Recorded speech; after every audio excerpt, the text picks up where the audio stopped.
विनोद भैया जिंदाबाद जिंदाबाद, राजकुमार भैया जिंदाबाद जिंदाबाद। जी हाँ दोस्तों, ग्राम सभा सारीपुर से प्रधान पद प्रत्याशी आपके अपने राजकुमार भैया, जिनका प्रतिनिधित्व कर रहे हैं विनोद भैया। जी हाँ, आपका अपना चुनाव निशान कन्नी, माताओं बहनों का चुनाव निशान कन्नी।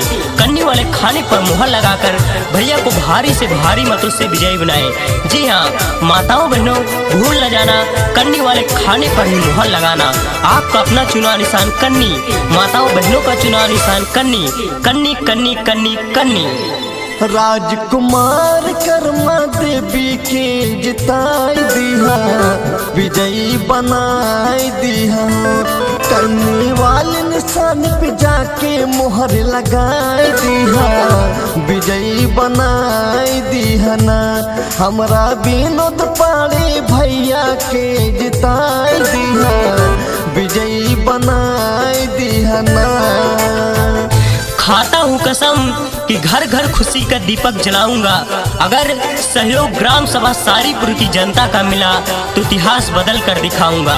जी हाँ, आपका अपना चुनाव निशान कन्नी, माताओं बहनों का चुनाव निशान कन्नी। आने वाले 26 तारीख को कन्नी पर मुहर लगाकर भैया को भारी से भारी मतों से विजयी बनाए। कन्नी निशान हुए माना हमारी बात हो, विनोद भैया बाड़े सारीपुर के आस हो।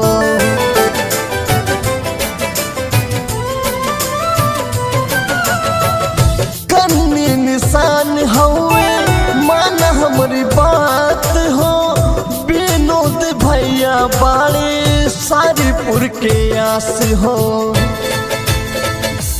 कन्नी निशान पे जाके, कन्नी निशान पे जाके सब ही मुहर लगाई दिया, विजयी बनाई दिया हो। हमरा विनोद पाड़े भैया के जिताई दिया, विजयी बनाई दिया हो।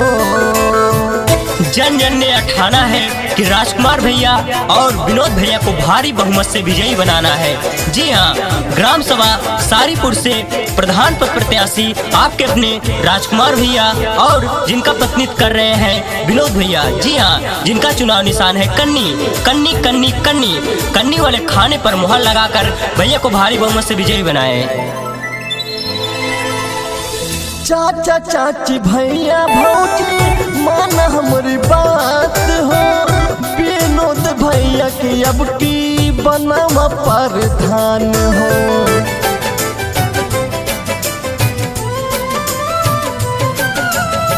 चाचा चाची भैया भौजी माना हमारी बात हो, विनोद भैया की अब की बनवा प्रधान हो।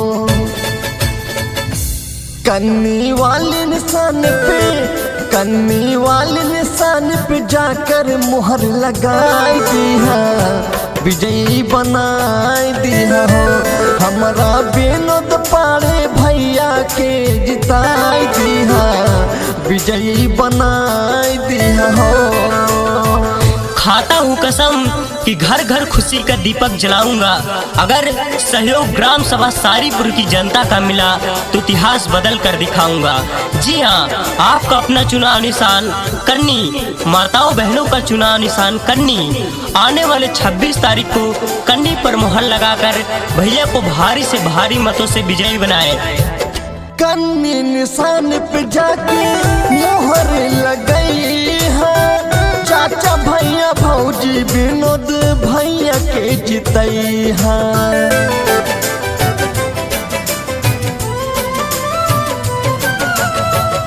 कन्नी निशान पे जाके मोहर लगई है, चाचा भैया भौजी विनोद भैया के जितई है।